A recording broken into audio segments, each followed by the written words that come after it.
What's going on, everybody? Happy Monday. Start of a new week. That means we're starting another conference in our lead up to the 2023 college football season preview. Today's the Pac-12. Have some little bit of scheduling, I guess, mix-up that we'll have to talk about just to get everybody on the same page and when to expect some certain things. So we'll get right into it. This is your Sports Digest. I'm your host, Alex McNinch. So last episode I talked about the upcoming teams or I guess conferences that we're going to talk about. Today's the Pac-12, as you can see by the thumbnail and everything on this video. Today's the Pac-12. Friday, we're going to be doing an episode that is just strictly baseball, basketball, football, NFL-wise. We'll be kind of covering everything. The MLB trade deadline is tomorrow, so we'll cover some stuff on that. The NFL training camp has been happening already, some injuries, some trades, some roster cuts. We'll talk about all that on that episode. That'll be a shorter episode leading into Monday. Next Monday, I believe it's August. I don't want to give false information. August 7th. Monday, August 7th, will be the SEC preview. I know that's what everybody's waiting for. That's going to be the last big preview of the Power 5, and then we'll kind of break down the Sun Belt, the American Athletic, some of those other conferences that are, still have some fans I know that listen to the show of those teams, so we want to cover all the bases. But like I said, today's the Pac-12. Kind of wanted to save the SEC for last. Figured that's the most intriguing one, the one that everybody enjoys the most. But Pac-12 is an interesting conference because there's so many teams within this conference that really have a shot of making the playoffs. I think we can go down to the last week of the season and we're looking at 4 different Pac-12 teams that are all in the top, race to potentially, steal a college playoffs bid. Be an important team down the road that could be a top 15 team. There's some really good Pac-12 teams this year. We're going to go in alphabetical order because I know there have been other episodes where I've just gone out of random order, basically how I wrote it all down. We're going to go in alphabetical order today so that nobody can get these idea I believe in a team more than the other. So we'll go Arizona first. We'll cover both Arizona and Arizona State here. Arizona last year, not too great, 5-7. Kind of underwhelming. When you're looking at Arizona, you're bringing back mainly your entire offense, brand new defense for the most part. And when you're looking at Arizona, it's all about the wide receivers. The wide receivers are what you're going to be looking at, a pairing of Jacob Cowing and T. McMillan. Those guys are unbelievable. You have Kevin Green now. Kevin Green's going to be a factor for this team as well. He's going to get a little bit more shine. But the quarterback of the team, Jayden DeLora, he's not bad. It's not the worst. He's got over his career, he's got over 3,500 passing yards. It's third most in Washington or in Arizona Wildcat history. I'm just talking about the offense a little bit more. You're not going to really have too much of an issue on the offense. Tanner McLachlan, another guy we have not talked about at the tight end. Those are some interesting guys to note and look at when you're on the offense. And defense, like I said, you're kind of getting a little bit of a new, overhaul. The big one is Justin Flo transferring over from Oregon, former 5-star, who I think a lot of people had a lot of eyes on being one of the top linebackers in the draft by the time he was eligible. Just didn't work out. Some injuries happened his freshman year. Playing time just didn't really work out for him. Underwhelming. He transfers to Arizona to be able to get a chance to, be that number one linebacker, be the guy that everybody relies on. He's going to be an interesting guy for them. And then they also bring in Bill Norton, a defensive tackle from Georgia. Anybody within that Georgia pedigree is an interesting guy to bring in. All of those guys should really kind of make an impact immediately. Some of the other guys that are, already there, Jacob Manu, the other linebacker that'd be playing next to Justin Flo. And then Gunnar Maldonado, a safety who's a junior who showed some promise last year. Should be interesting. You're kind of looking at this Arizona team. Their offense is unbelievable, right? We talked about that already. Their win total set at 4.5.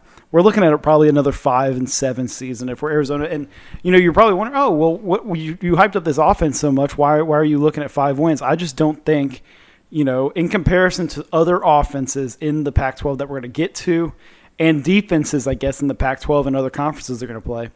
I don't know if their defense is going to be able to hold up for long enough for the offense to be able to put enough points up on the board. You're going to run into other teams. Obviously, you got to play the USCs, the UCLAs, Utah, all those other teams. It's going to be a tough uphill battle to climb if you're Arizona. So I see about 5 wins for them again this year. And then we'll flip over to the other team in state. That's the Arizona State Sun Devils. Last year, very underwhelming, 3-9.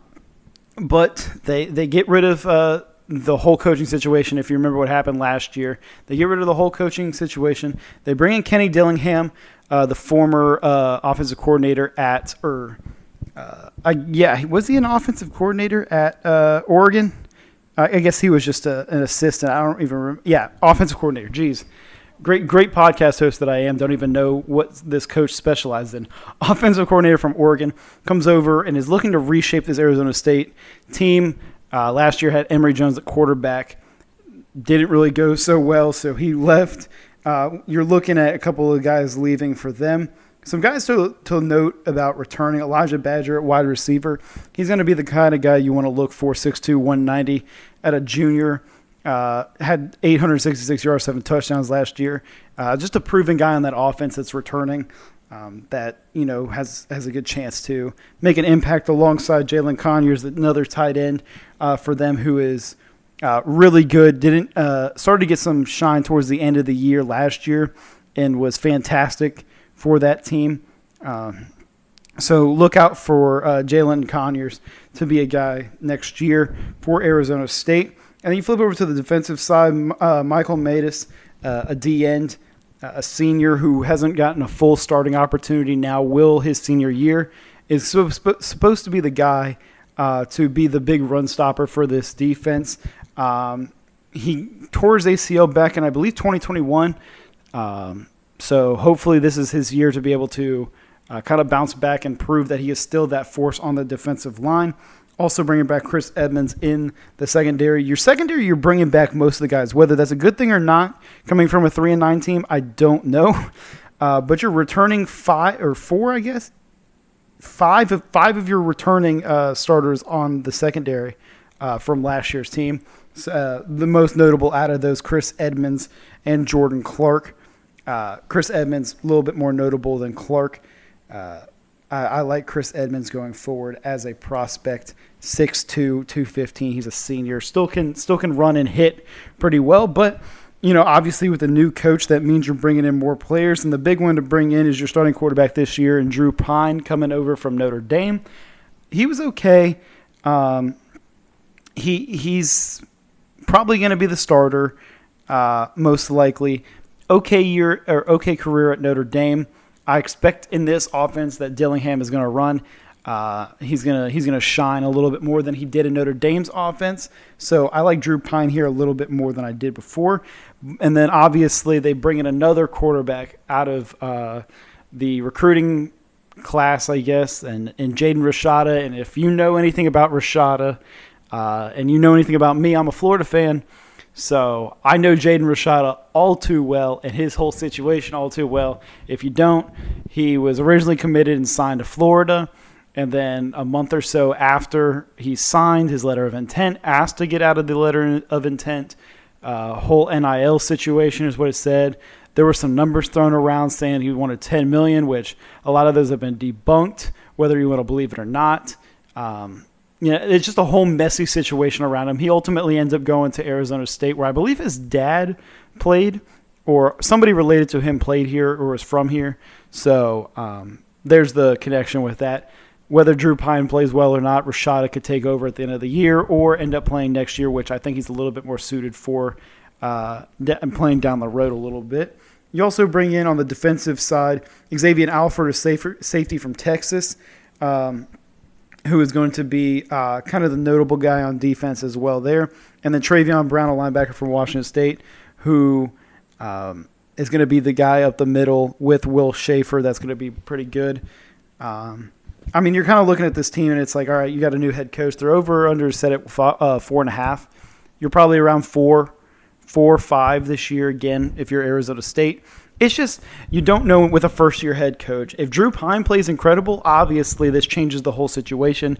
I just think with so much turnover and as a first-year head coach in a conference where you are one of the bottom feeders of it at the moment, I wouldn't see too much out of Arizona State this year. But, it's exciting to get a new offense and some of these other guys coming in to watch. That's always a fun thing to do, I guess, when you have a brand-new head coach on the team. Next, we move on to Cal. Just another kind of underwhelming team. Honestly, Justin Wilcox, the head coach of that team, last year going 4-8. This year, they lost every single person that was notable on the defensive side of the ball. Honestly, it's really not too much to really look at there. Some of the guys are returning. Jaden Ott, you're starting running back. Jeremiah Hunter, wide receiver. On the defensive side, Brett Johnson and Jackson Simon. Just a couple guys to note. But you're bringing in the big thing here for Cal is you're bringing in a new quarterback in Sam Jackson, the fifth, out of TCU, transferring. Hopefully he finds a new way and a new, path here through Cal. Obviously, the whole situation last year with Max Duggan becoming a star really halted Sam Jackson's opportunity. But they also bring in some guys on the defensive side to help cover for some of the guys they have lost. They bring in Noel Williams from UNL via DB. I like him a lot. I think he's really good. I would hate to see him transfer again for Cal's sake because he's one of those guys that have a really good year and then transfers to a big school and has a great season then. And then Patrick McMorris, another dude who is from San Diego State. He's a safety coming in. He has a good chance to really be special for this team. He was co-defensive player of the year in the Mountain West last year with a late transfer. But Jaden Ott, the running back for the team this year, I really like him a lot. He ran for 897 yards as a freshman last year. He had one game against Arizona where he had 274 yards and 3 touchdowns. That's pretty good if you ask me. They also brought in 2 more running back transfers in Byron Cardwell and Justin Williams-Thomas. Cardwell from Oregon and Williams-Thomas from Tennessee. But I really think Jaden Ott has a breakout year this year with this team as a sophomore year. But unfortunately, I do not think that this Cal team matches up to par with the others in the Pac-12. The over-under sit 5.5. I think we're around the 4 or 5 range again. We're kind of starting out with some of the bottom teams in the Pac-12. You're going to notice. I think that if you're looking at Cal, you're around 4 or 5 wins. It's going to get you a couple wins. Maybe Sam Jackson has a chance to really prove himself there and have a breakout year. But overall, Cal is one of those unfortunate things where you are a Power 5 school that isn't as great and all your guys just leave you randomly. And it kind of sucks to see, but it's just the fate of college football right now. But again, Jaden Ott, I think, is a name to note for when watching some games this upcoming season. And now the team that everybody wants to talk about, everyone wants to hop on to. The most notable team in the Pac-12 right now that's getting the most noise. Not for long, though, as they're going to be moving to the Big 12 pretty soon. That's Colorado. Obviously, the biggest thing to talk about here, Deion Sanders, becoming the head coach of this team, absolutely flipping everything around. I wrote down on the biggest losses for this team. Everyone that sucked is basically gone. Deion came in and said, if you're not going to work, get out of my program.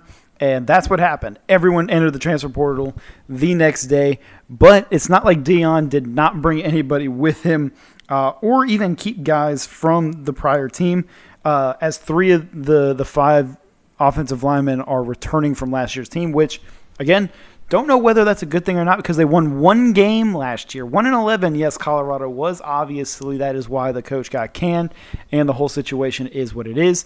But Deion bringing in a bunch of guys. I could sit here and list off like the 40 people he got in the transfer portal, but we'll just go down a couple of the guys. Shedeur Sanders, obviously, being the number 1 guy, quarterback, coming from Jackson State. With him, his son is expected to be the starting quarterback this year. I think he's getting a little bit too much hype. He's very solid, very talented, super athletic. Don't get me wrong. I just think I think that there's a name value that holds with him, and unfortunately, he's going to be held to an extremely high standard as he already has started to be held to a high standard. I think that's a bad way to start it out for him.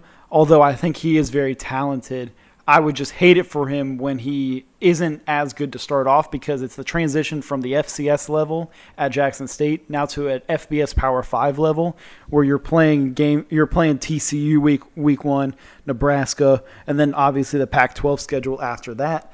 I think there's a little bit of a learning curve for him that he's going to have to take, whether spring practice tells you anything or not. Some of the guys they bring in, the next guy, obviously, a former 5-star, randomly committed to Jackson State out of nowhere to be able to play for Deion Sanders. Plays both sides of the ball. Travis Hunter, he's going to be a top 5 pick here in the next couple of years whenever he's draft eligible. He's unbelievable. He's going to dust people as a wide receiver with great footwork, and then show off his great footwork defensively as well and lock down people on the defensive side. That's the most exciting guy on this team that you want to watch for, is Travis Hunter, because he could just do everything. He's a personality. He's a relatable guy, a fun guy to talk or to hear talk. So Travis Hunter, I think, is the best player on this team overall. For sure, the most exciting one to watch. The other guys they bring in, Demoy Kennedy from Alabama, linebacker. He's going to instantly start. Kavasier Smoke from Kentucky, the starting running back for them last year before injury. And then they also get Cormani McClain, who was choosing between Colorado, Florida, it was Florida and Miami, chose Miami, and then ultimately decommitted and flipped to Notre Dame on signing day. I said Notre Dame, and switched to Colorado on signing day. But you're also just looking at the rest of this team. You have Michael Harrison coming in, Xavier Weaver. Literally half of this team are just new players. It's just taken over from what last year's team is. But I think when we're looking at Deion and we're thinking, oh, Deion's going to be there, Colorado's going to be at the top of the Pac-12 next year, I think we got to calm down a little bit. You know, at the end of the day, these are guys that are entering the transfer portal from other schools because of playing time for the most part, right? Some of these guys haven't really had the on-field experience as these other schools have. And again, you're playing a Pac-12 schedule, which this year might be the toughest the Pac-12 has ever been, with some of the teams that are at the top there. Colorado's over-under sit at 3.5, which I'm really surprised it's that low, honestly. I think Colorado can win 4 games. If you look at the schedule, I have them from 4-8. TCU week 1's a loss. You could beat Nebraska week 2. Colorado State you should win. But then you got to play a stretch against Oregon and USC. And then you have Arizona State, Stanford. And then you play another stretch where you're playing UCLA, Oregon State, and Utah in like a 5-week span. That's a tough stretch to go through. 4 wins is easily achievable, I think, for this Buffalo team, or this Colorado Buffaloes team. I think 4 or 5 is the range you want to look at for Deion. I just think it's a little bit too much of a hype right now with Deion becoming the head coach, that we're not realizing that, you know, the talent level in comparison to other big Power 5 schools that they're going to be playing up against, it pales in comparison a lot of the time. But again, these guys could just be a lot of unproven, gritty guys that are ready to prove themselves and just shatter all expectations that a lot of people put on them this year. So you could easily see Colorado blowing up and becoming a really good team, or kind of what I'm predicting, around a 4 or 5 in the first year, which I don't think that's really too out of possibility if that's the case. And when we talk about some of the top teams in the Pac-12 this year, one of the schools that instantly come to mind that has always been successful the past 10, 15 years is the Oregon Ducks. Dan Lanning in his second year with them. Bo Nix returning for this team. Bucky Irving, stud running back, returning for this team. Troy Franklin, potentially one of the top wide receivers in this draft class, returning for this team. Some great guys on defense that are returning. You lose Christian Gonzalez, who was a first-round pick this year, lockdown corner. Deontay Thornton, who transferred. And then Justin Flo also transferred as well. So you lose some of those guys, but you also replace them by going into the transfer portal and just pulling a bunch of people out. You're getting Jordan Birch, an edge rusher for South Carolina, who's unbelievable. Johnny Cornelius, one of the top O-linemen in the transfer portal, committed to Oregon. Evan Williams, a safety from Fresno. Justin Jacobs, a linebacker from Iowa. And then the big one, Trayshawn Holden, wide receiver from Alabama, that's going to come over and be one of those guys to help out Bo Nix in this offense. Last year, Bo Nix had just under 3,600 yards and 29 touchdowns and 7 interceptions. Last year, running back by committee pretty much, but but Bucky Irving was the big guy there, rushing for over 1,000 yards. But I believe Nick Whittington is the other running back, if I'm not mistaken. I might be wrong. I think it's Nick Whittington or Noah Whittington. Noah Whittington, the other running back for that team, also rushed for over 700 yards as well. So you're looking at a team that's got a super high-powered offense. We always know Oregon's going to be their offense, but as a head coach that Dan Lanning is, he wants to bring some defense into this fold a little bit as well. You got some returning guys, Casey Rogers again, Brandon Dorless, who are all interesting prospects as well. But Drayton Jordan Birch is massive to come off the edge. And then Evan Williams kind of locking down, helping out that safety room with some of his experience along with everybody else's experience is also massive. I really just think that Bucky Irving, if he can take this next step, he can really be lethal. And then Troy Franklin is really, really, really good, 6'3", 178, and just is super fast, able to go up and get the ball as well. Last year, Oregon went 10-3. Obviously losing to North Carolina in that super exciting Holiday Bowl game that they played. I think it was at the Padres Stadium. It was super exciting to watch, honestly. You're kind of looking at Oregon's schedule this year, and they have some good games, and they have some easy games. But I think Oregon's one of the top class programs in the Pac-12 right now. Where are they going to go? They're not going to stay in the Pac-12. They're going to go Big 12. They go in Big 10. Who knows? Nobody really knows what's going on with all that kind of crap anymore.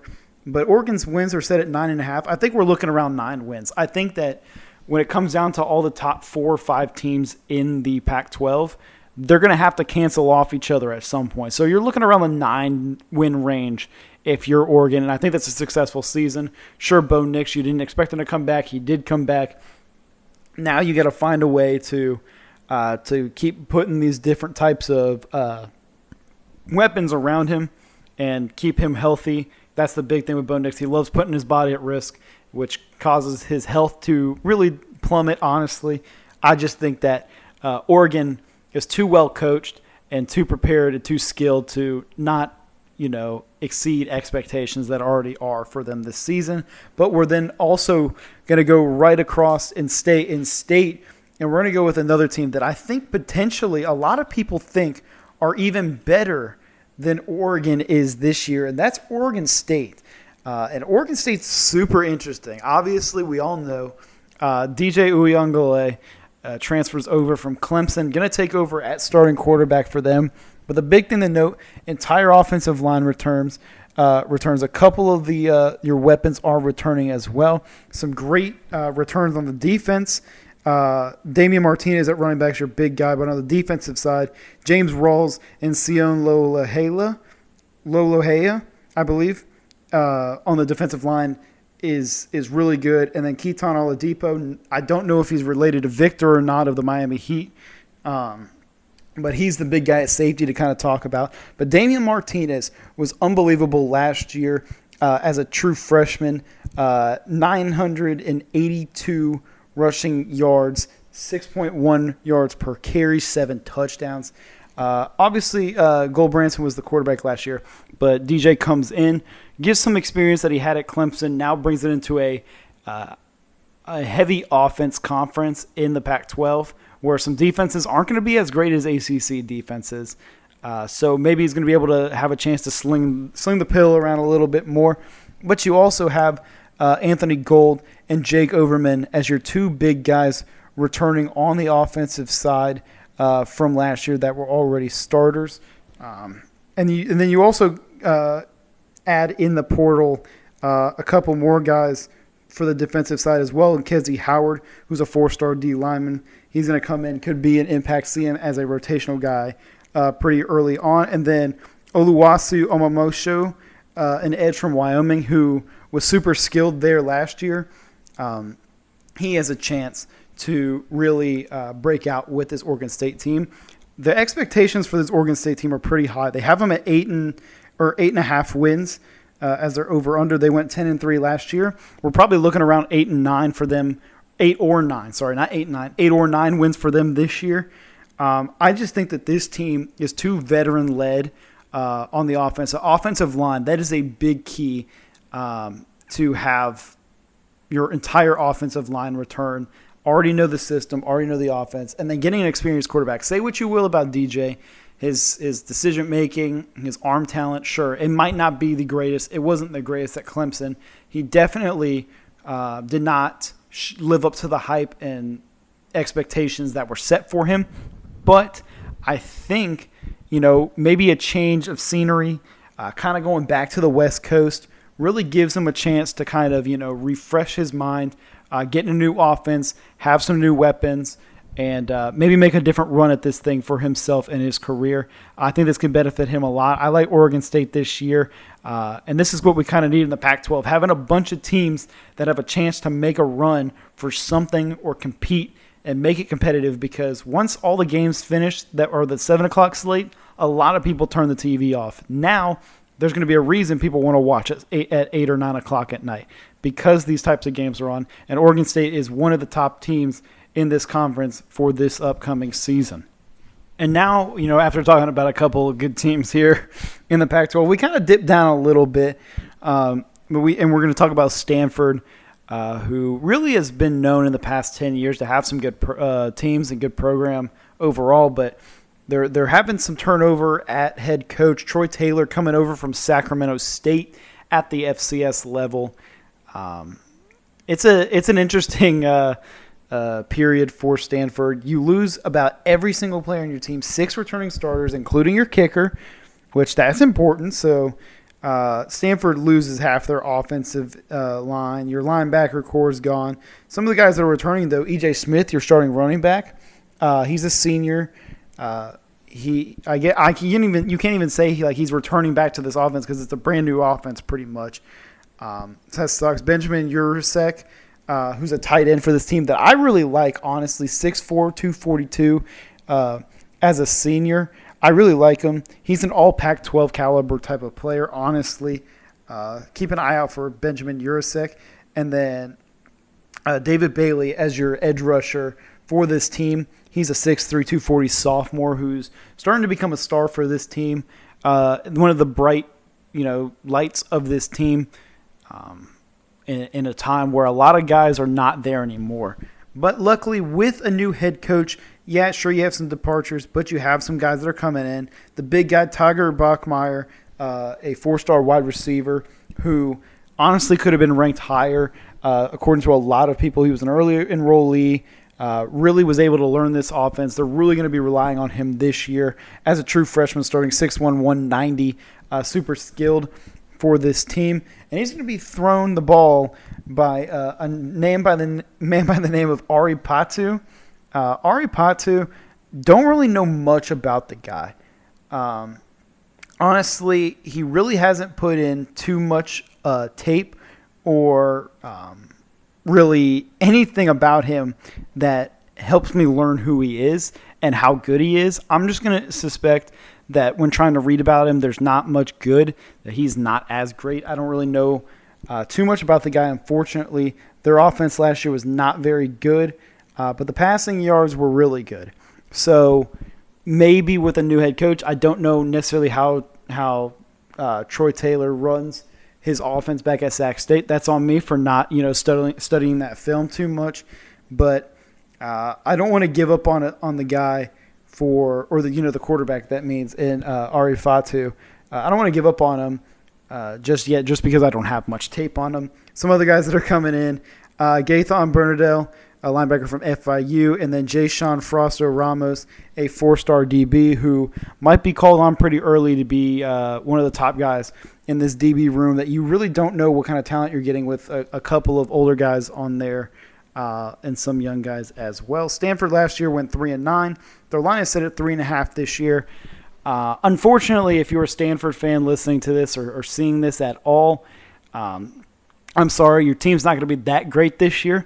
But again, with a new head coach, that's kind of all a part of the learning process, the adapting and the rebuilding, right? I don't doubt that Stanford has a chance to get back to where they used to be, because it is a wonderful school, a very prestigious school to get into. So you're going to have guys that want to come there, graduate assistants that are not graduate assistant, but graduate transfers that are going to want to get in there and partake in your programs that are there for education-wise, then ultimately play for your team. That's kind of how a lot of these guys get in there. Andrew Luck being one of those genius guys that ends up coming here. It's just kind of the cycle of Stanford football. When you have other teams in the Pac-12 that are a little bit more exciting right now, you're going to get those guys going there rather than coming to your program. But it's all about rebuilding. You can't give up on a guy for having a terrible season. So I think we need to wait and see with Stanford. It's hard to really tell with them now. For them having 3.5 wins as a total, 2 to 3 wins maybe is probably where you're looking at, which really sucks. But again, as I've said so many times now, in a Pac-12 where there are so many good teams right now, you're kind of at the crap end of the stick, honestly. And it kind of sucks to see, but that's just kind of the fate of college football at the moment.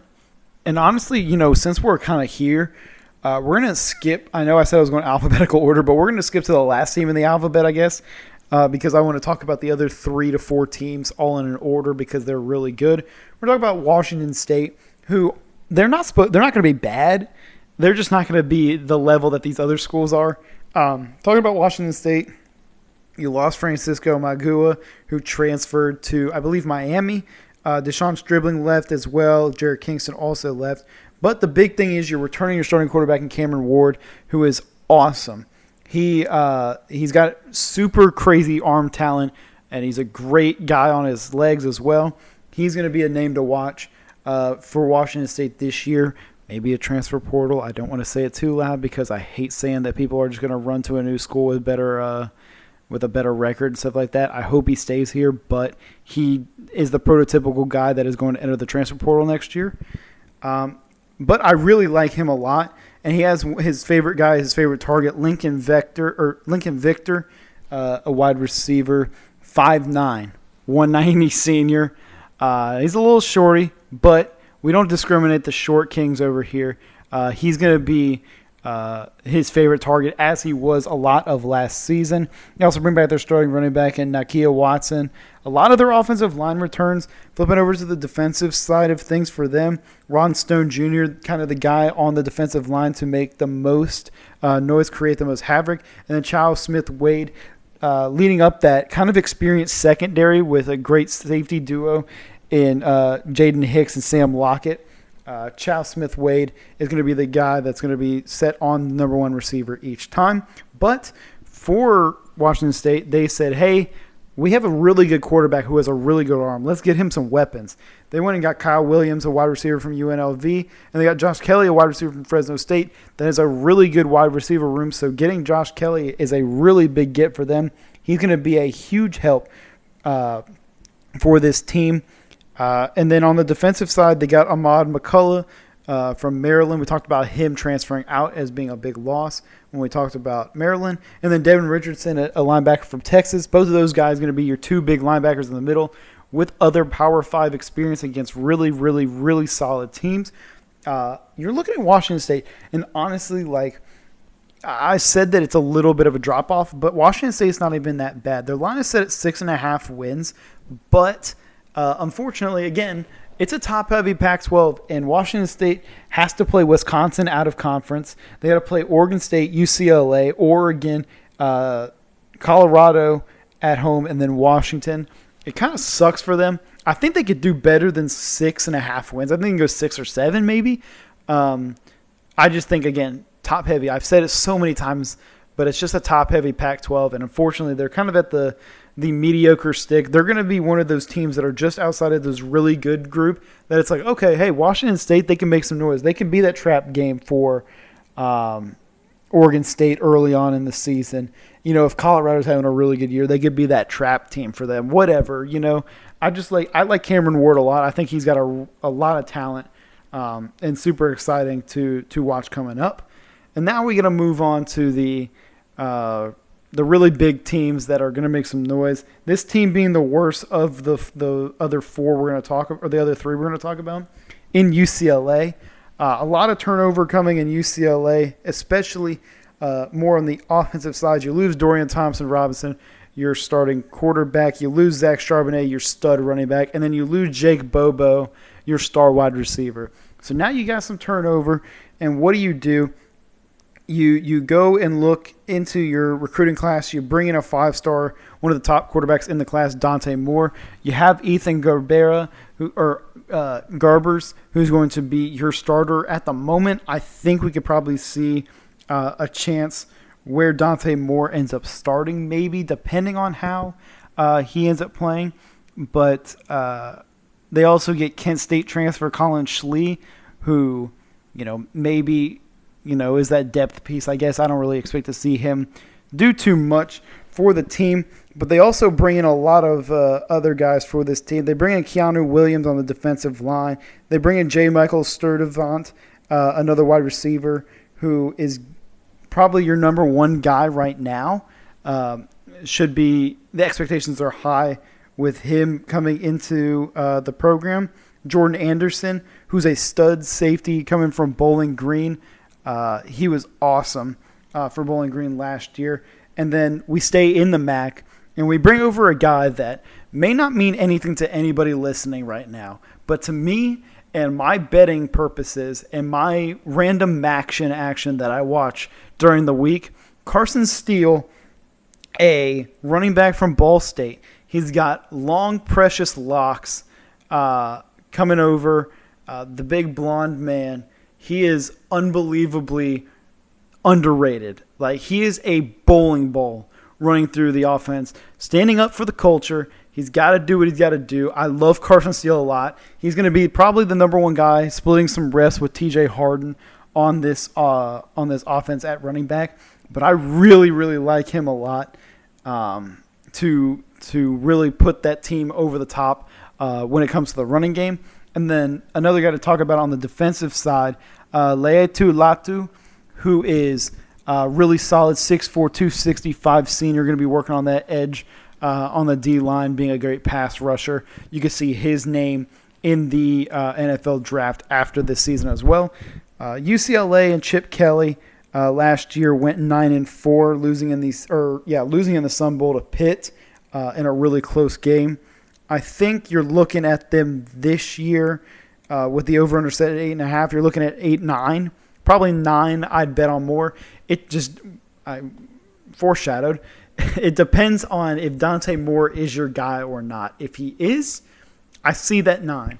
Now, I don't really know much about Ethan Garbers, but Dante Moore is super talented.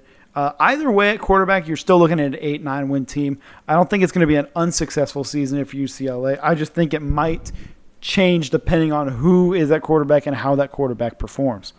And now we move on to the cream of the crop, the big 3 teams that are going to make the most noise for the Pac-12 this year. And I'm just smiling from ear to ear just thinking about talking about these teams because these teams are super talented. And we're going to go ahead and start off with the other team that potentially is moving to the big, or is probably going to move to the Big Ten here soon, and that is the USC Trojans. A lot of people have them being the college football playoff team this year, representing the Pac-12. The big thing to talk about with this team, Caleb Williams, he is unbelievable. Everybody knows that. He is 100% the best quarterback in the country, and to surround him, you have an unbelievable wide receiving pair in Mario Williams and Brendan Rice. Those guys are awesome for this team as well. And sure, you lose Jordan Addison and you keep those guys, but you also bring some help in Deuce Robinson, a 5-star tight end. You bring in Dorian Singer from Arizona, and you bring in Marshawn Lloyd, a late transfer running back from South Carolina. And now you're looking at an offense. It's like, all right, here we go. With Caleb Williams at the helm, it was already going to be great. And now you got a bunch of guys who are going to be even better. Obviously, you lose Dye as your starting running back last year. He's gone. But Marshawn Lloyd will 100% do the job for them as well. You're returning 2 guys on the offensive line. A little bit new to the offensive line, but I don't really think that's going to dictate too much. And then going over to the defensive side of things, looking at some returning guys for them, Kalen Bullock as a DB. He is a shutdown corner from USC. And then Eric Gentry, a fantastic linebacker who's going to be flying around the field, making some great plays. Anthony Lucas, also on the D-line, is a really good guy to talk about there. And then they also just went into the transfer portal and said, hey, Mason Cobb, stud linebacker, Oklahoma State, come on in. Bear Alexander, come on in. Welcome in from Georgia. You are our starting defensive tackle now. He is going to be manning up that front. I really love USC, man. I hate USC as a child. I wasn't a big Pete Carroll or Lane Kiffin guy, but like this team is so much fun to watch, and I just love watching Caleb Williams play. He's going to be the number 1 overall pick. It doesn't matter who has it. It's going to be picked number 1 next year for Caleb Williams. And looking at this USC team, when people are talking about this is a playoff team, I really think that this could be the playoff team as well. There is one other team in this conference we'll get to here in a little bit that, can give them a little bit of a run for their money and has a big game come November 4th. But you look at their schedule, it's a Pac-12 schedule, and your out-of-conference teams are San Jose State and Nevada and at Notre Dame. Like, those are winnable games easily, and then in conference, you just got to win a couple more. Their line is set at 9.5 for them this year. I'm looking 11. If you want to get into that playoff and you want to be that super team coming from the Pac-12, you got to win 11 games. You got to make a statement, and you got to put your name on the map. They already been watching you. Sure, you lost to Tulane last year in the bowl game. You can make fun of them all you want for that, but at the end of the day, who cares about playing in bowl games right now unless you're in the playoffs? So this team with another year under Lincoln Riley, I think this is the playoff team from the Pac-12, but this doesn't mean that this is the only playoff team from the Pac-12 because another team could really be making some noise, and they last year had a lot of hype being a playoff team. I don't know if this is their year to be it or not, but they're definitely looking for revenge week 1, and that is in Utah. Cameron Rising ends up coming back to be the starting quarterback once again. They bring back Devon Vale at wide receiver. Brand Keith is coming back at tight end. He killed Florida last year. Sure, you lose Dalton Kincaid, your stud. You lose Cam Phillips, who's awesome. Muhammad Diabate, transferred from Florida as their starting linebacker last year. He's awesome. But you have Devon Vale. Brent Keith is awesome. Defensive side, Lander Barton is unbelievable in open space. Cole Bishop, really solid on the back end as a safety. It's a really good team. I really like this team a lot as well. And then they also went in and add Micah Pittman from Florida State. He's going to be one of the main guys as targets again. He just wants to beat Florida so bad. He transfers to another school that ends up playing Florida, so good for him. But you also bring in, on the defensive side, Logan Fano, an edge rusher from BYU, who's going to be an instant impact for them. And then you also bring in Miles Battle to pair at DB next to Cole Bishop. I really like this Utah team. I like how it's built. It's just kind of about, will Cam Rising be really good in those big moments? Most notably last year against Florida, came down the stretch, made a terrible pass in the red zone, turned the ball over, lost the game for them. That's a terrible way to lose it. At UCLA, when coming down the stretch, sure, it was a 10-point loss. Terrible down the stretch. Against Oregon, terrible down the stretch. Can Cam Rising make that next step? I love Cam Rising. I really do, because he plays with a lot of heart. They lost in the Rose Bowl game to Penn State. I really like Cam Rising. Sure, they got to play Florida week 1, but, I can respect an opponent if I know that they're playing hard, and Cam Rising is one of those guys. He got knocked out in the Rose Bowl against Ohio State 2 years ago in the Jackson Smith and Jigba game, but yet still comes back with a lot of confidence last year and is looking to lead this team this year. Last year they went 10-4. They lost to Florida week 1. They play Florida at home this year, week 1 on a Thursday night. So that'll be interesting. You got 8.5 as your total win. You're looking at probably 9 for Utah as one of those top teams in the Pac-12. And another team in the Pac-12, and I said it a little bit ago, that potentially is another playoff contender from the Pac-12, and it is Washington. And Washington is unbelievable this year compared to last year. Obviously, led at the helm by Michael Penix Jr., the former transfer from Indiana. He is the big guy to note on this team this year. They also bring back Rome Azun, who is a stud wide receiver for them, was one of his top guys last year, had 1,100 receiving yards with 7 touchdowns. They also bring back Jalen McMillan, who is another stud for them. 1,000 yards, just shy of 1,100, 9 touchdowns for them.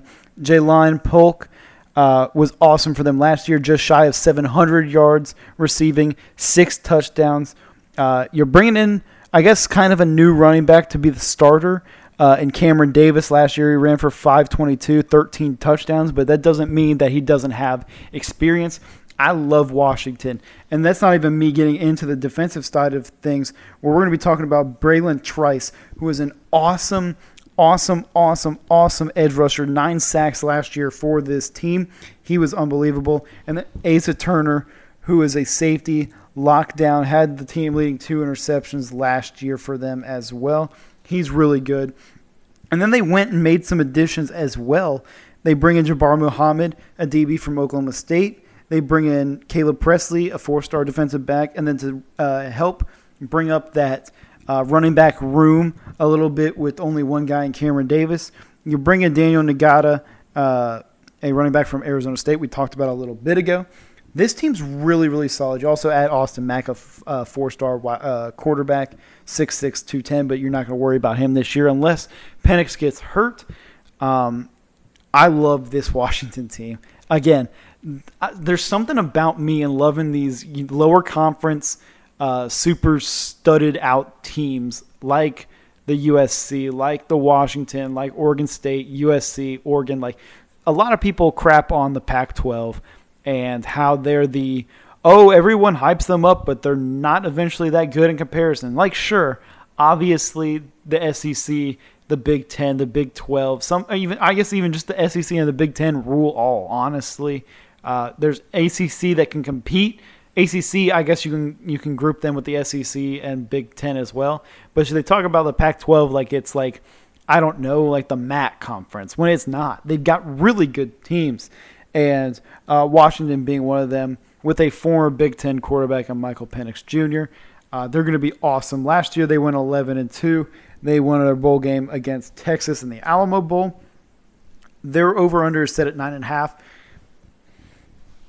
I think we're looking 10. I think 10-2 is fair, right? You play Boise State week 1, Tulsa at Michigan State. Then you're on your Pac-12 schedule. The thing that sucks about them is you got to play at USC on November 4th. We talked about that date just a little bit ago. They play at USC. They play at Oregon State.